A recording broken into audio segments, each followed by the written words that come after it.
할렐루야. 복되고 즐거운 거룩한 주일입니다. 지난 한 주간도 영원히 살아계신 하나님, 그 하나님을 삶으로 보여주는 하나님의 기쁨으로 살다가 주님 성전으로 다시금 나온 성도 여러분을 주님의 이름으로 사랑하고 환영하고 축복합니다. 하나님께서 이 시간 영과 진리로 예배드릴 때에 기뻐 영광 받으시고 우리 각자를 향한 은혜의 말씀을 주시는 줄 믿습니다.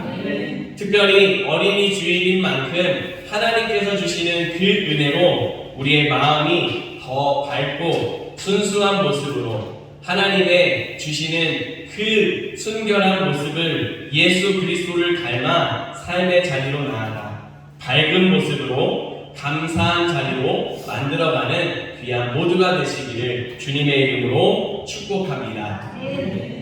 이제 주신 말씀 구약성경 사무엘상 1장 21절로 28절 말씀으로 그의 평생을 여호와께 드리나이다 라는 제목으로 하나님 말씀 전하겠습니다.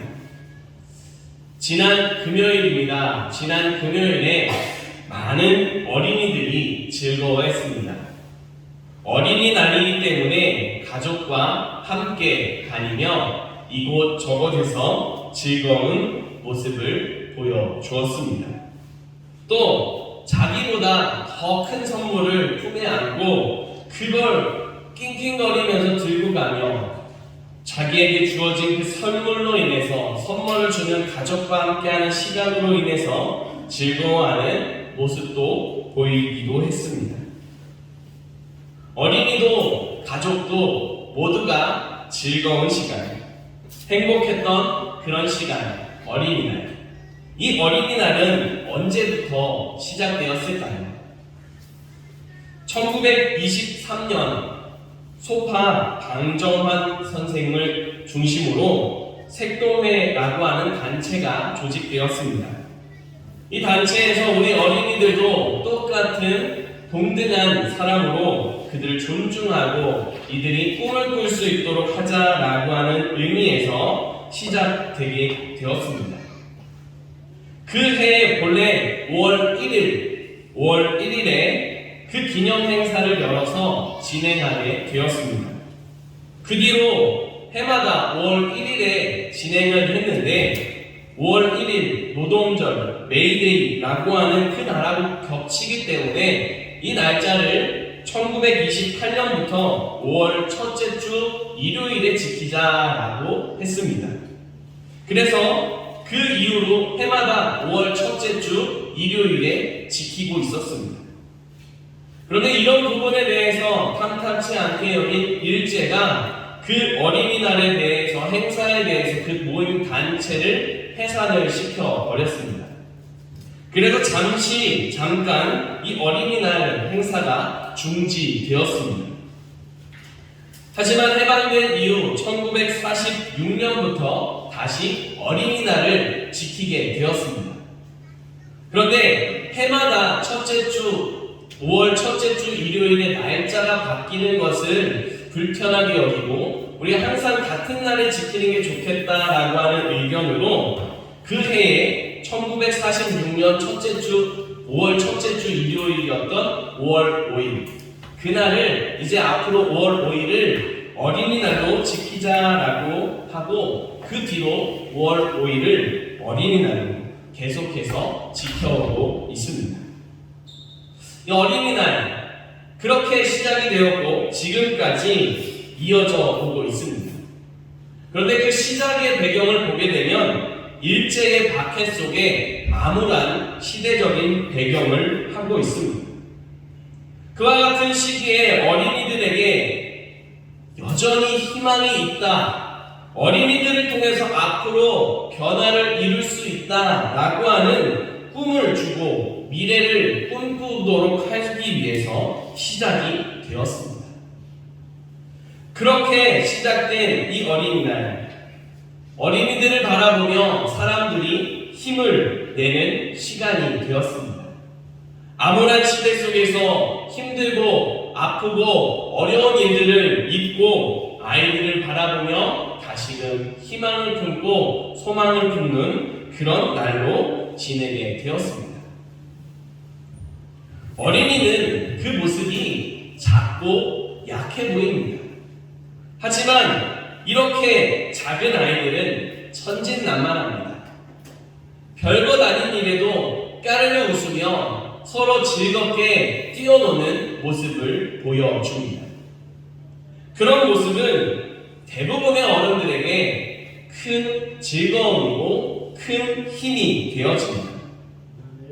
이번 어린이날에도 이번 몇 군데를 다니면서 아이들의 모습을 보았습니다.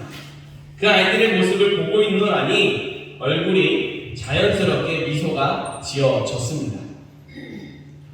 그런 모습 속에서 우리의 이런 따뜻함이 힘이 되는 어린 아이들이 계속해서 잘 자라날 수 있기를 바라는 마음으로 기도하게 되었습니다. 그런데 참 안타깝게도 우리나라의 전체적으로 봤을 때 이런 어린 아이들이 급격하게 줄어들고 있습니다. 통계에 따르면 우리나라의 출산율이 38개 국가가 모여서 같이 협력하고 의견을 나누는 OECD 그 안에서 1등입니다. 근데 앞에서 1등이 아니라 뒤에서 1등입니다. 뒤에서 1등으로 임신을 하고 출산을 할 수 있는 여성 한 명당 출산하는 아이의 수 평균을 내보니 우리나라는 0.78명이었습니다. 앞서 말씀드린 OECD 국가에서 1이라고 하는 숫자 이하로 내려간 유일한 국가입니다. 이와 같은 상황이다 보니 어린이 한 명 한 명이 더 소중하게 여겨지고 그들이 더 건강하게 자라기를 또 이들을 통해서 나라가 더욱 회복이 되어지고 굳건하게 세워지기를 바라는 그런 바람들이 이어지고 있습니다. 우리나라의 이런 아이들이 더욱 건강하게 다음 시대를 온전히 회복시켜 나가는 희망이 되는 아이들로 잘 자라날 수 있기를 간절히 소망합니다. 특별히 이 아이들이 하나님의 말씀 안에서 믿음 안에서 자라나면서 몸도 마음도 건강한 아이들, 특별히 하나님께서 주시는 믿음이 건강하고 지혜가 있는 아이들로 잘 자라나는 그런 귀한 은혜가 있기를 바랍니다. 그런 아이들을 위해 우리가 함께 기도하고 그 아이들을 사랑하며 품고 가르쳐야 하는 우리 어른들 입장에서 어떤 모습으로 어떤 믿음으로 살아가야 할지 이제 주신 말씀을 통해서 두 가지 은혜를 나누고자 합니다. 하나님께서 주시는 이 두 가지 말씀을 마음에 새기시고 삶의 자리에서 기도하며 말씀대로 살아가는 모두가 되기를 간절히 소망합니다. 첫 번째로 하나님께서 우리에게 주시는 말씀입니다. 하나님께서 주신 은혜에 감사하라. 우리의 한 목소리로 함께 고백하겠습니다. 하나님께서 주신 은혜에 감사하라. 오늘 우리가 읽은 말씀에 보면 두 사람이 등장합니다. 엘가나라고 하는 사람이 나오고 한나라고 하는 사람이 나옵니다. 이 엘가나라고 하는 사람은 에브라임 사람입니다. 두 사람의 아내가 있었습니다. 한 사람이 한나이고 다른 한 사람은 브닌나였습니다. 그 둘 가운데에서 이 엘가나는 한나를 더 많이 사랑했습니다. 하지만 한나는 아이를 출산할 수 없었습니다.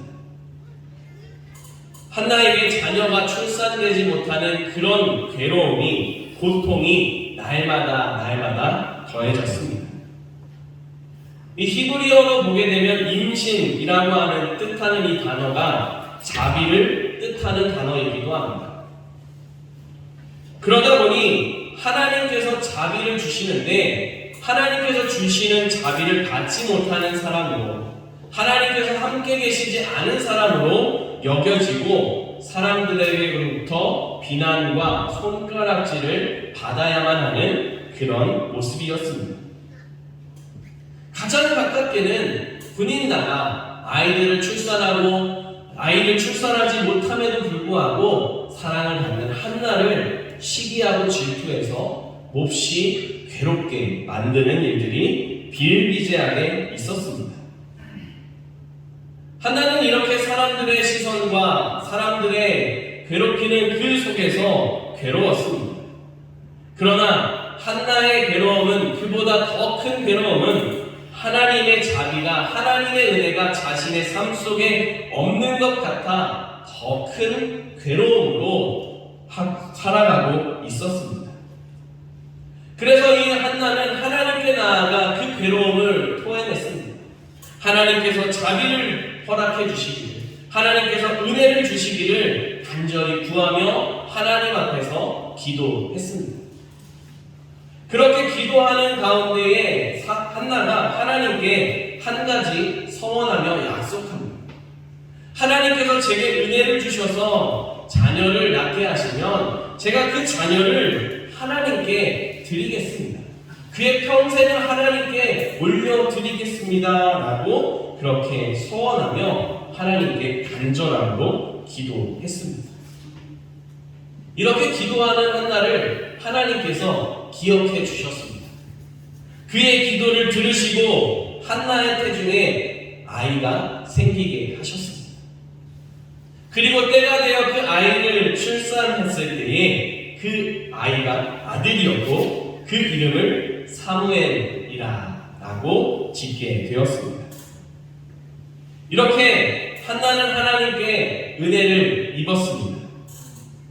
그때의 모습을 20절에서는 이렇게 말씀합니다. 우리 함께 20절 말씀을 같이 읽겠습니다. 한나가 임신하고 때가 이르매 아들을 낳아 사무엘이라 이름하였으니 이는 내가 여호와께 그를 구하였다 함이니라.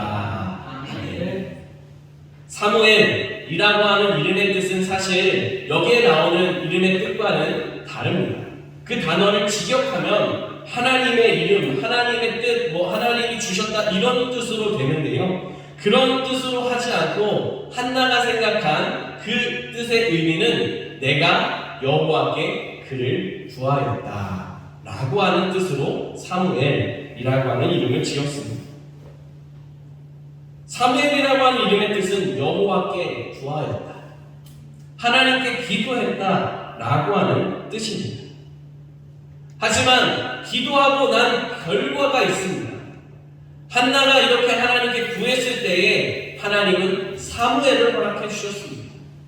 때가 되어 아이를 출산했고 그를 향한 하나님의 은혜를 베풀어 주셨음을 고백합니다.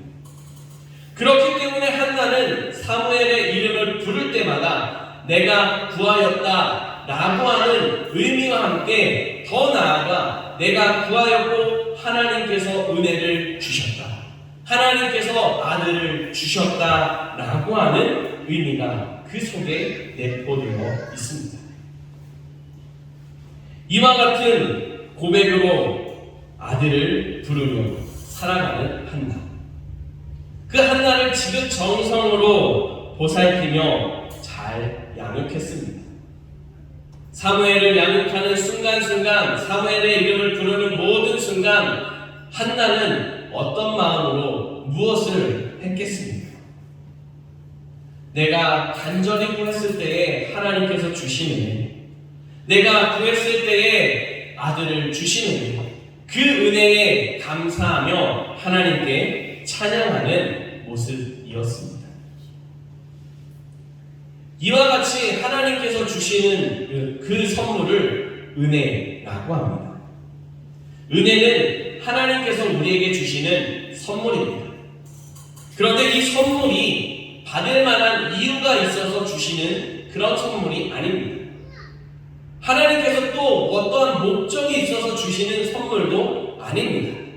그저 우리 한 사람 한 사람을 너무도 사랑하시기에 주시는 선물입니다.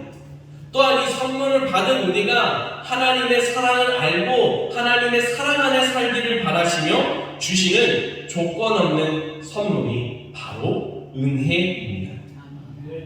우리가 죄인 되었을 때 하나님께서는 그 아들을 우리에게 보내주셨습니다. 그 아들 예수 그리스도가 바로 우리에게 허락해 주신 가장 큰 선물, 하나님의 은혜임을 믿으시기 바랍니다.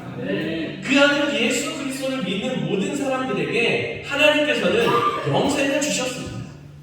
그 영생이라고 하는 것은 하나님과 영원히 함께 살아가는 은혜입니다. 그 은혜를 주신 하나님, 우리에게 그 선물을 주신 하나님, 그 하나님의 은혜에 감사하며 찬양하며 살아가야 함을 믿습니다. 이 한 주간 하나님께서 우리에게 주신 선물, 예수 그리스도, 우리에게 주신 은혜, 하나님의 그 큰 사랑을 기억하며 주님 앞에 감사와 찬양으로 살아가는 저와 여러분 될 수 있기를 간절히 소망합니다. 두 번째로 하나님께서 우리에게 주시는 말씀입니다. 하나님께서 주신 자녀 하나님께 드리라. 아멘. 우리 함께 한 목소리로 고백하겠습니다. 하나님께서 주신 자녀 하나님께 드리라. 아멘. 한나는 하나님께 기도했고 하나님께서 은혜를 주셨습니다. 하나님께서 주신 그 사무엘을 3년이라고 하는 기간 동안 지극정성으로 돌보며 키웠습니다. 그런데 하나님께 서원한 내용을 기억했습니다. 사무엘이 3살이 되고 3년째 되었을 그때에 한나가 엘가나에게 말했습니다. 이제 사무엘을 하나님께 드리겠습니다. 내가 하나님께 간구하고 하나님께 약속한 대로 하나님께 드리겠습니다 라고 말했습니다.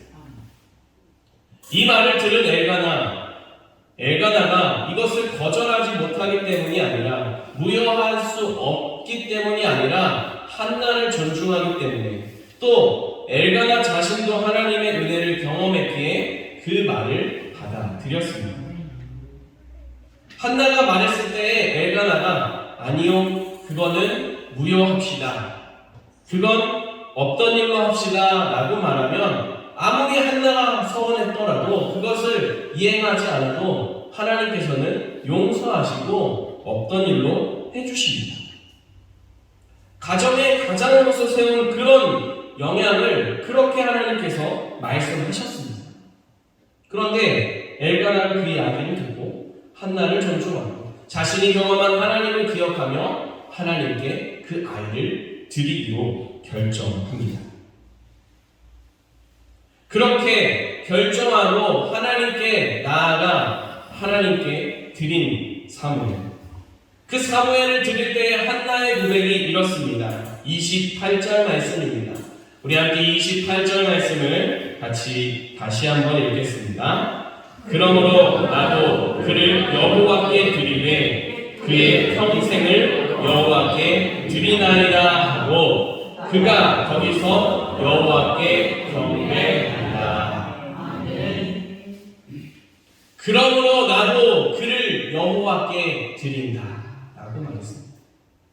하나님께서 주신 은혜에 감사하며 서원한 것을 갚겠다는 고백입니다. 또 한편으로 보자면 하나님께서 내게 주신 은혜, 그 하나님의 놀라운 살아계신 역사하심을 내가 기억합니다. 그리고 이 은혜가, 이 능력이 내게만 머무는 것이 아니라 내게 허락하신 이 자녀에게 임하기를 원합니다 라고 하는 고백이기도 합니다. 한나는 이 고백을 통해서 자신의 기도를 들으시고 자신의 삶 속에 선물을 주시고 은혜를 주신 하나님을 고백하며 살아가는 자녀가 되기를, 사무엘이 되기를 바라며 하나님께 그의 삶을 드리고 있습니다. 엘가나도 마찬가지입니다. 자신과 한나 사이에서 이 사무엘이 태어날 수 있는 것, 그것이 바로 하나님의 은혜였음을 경험했습니다. 하나님이 지키시고 하나님이 돌보시고 하나님이 인도하시는 그 걸음에는 절대 실패함이 없고 낭만이 없고 하나님이 주시는 감사가 있음을 깨달았습니다. 그 믿음을 이제는 사무엘이 고백하며 살기를 바라며 한나의 말을 없이 하지 않고 그와 말에 동의를 하고 하나님께 사무엘을 드렸습니다.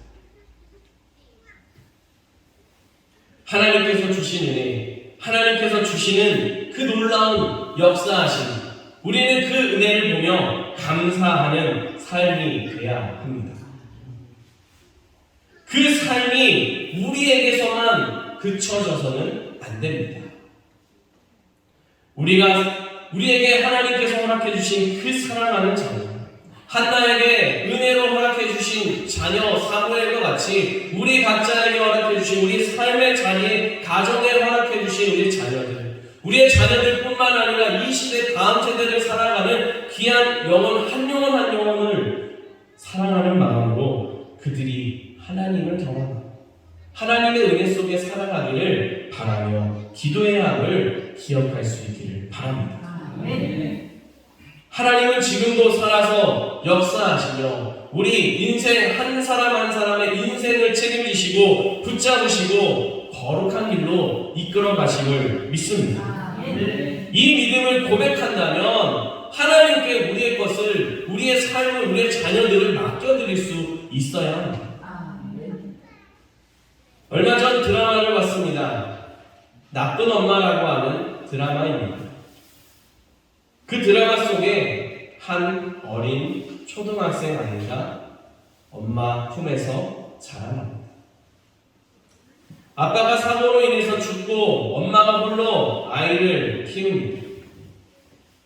그런데 키울 때 이 아이를 강조하면서 키웁니다. 너는 공부를 열심히 해야 돼. 왜 공부를 열심히 해야 되느냐?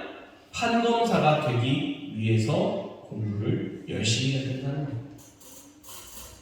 그 시간을 위해서 밥 먹는 시간도 아껴야 하고 잠자는 시간도 아껴야 된다라고 하는 강조로 밥을 조금만 먹어라. 많이 먹으면 배부르다. 배부르면 잠이 온다. 그러면 공부하는 시간이 줄어든다. 그러면 판검사가 못 된다. 라고 말하며 이 아이를 그렇게 강하게 키웠습니다. 그런데 참 놀랍게도 이 아이가 정말로 커서 검사가 됐습니다.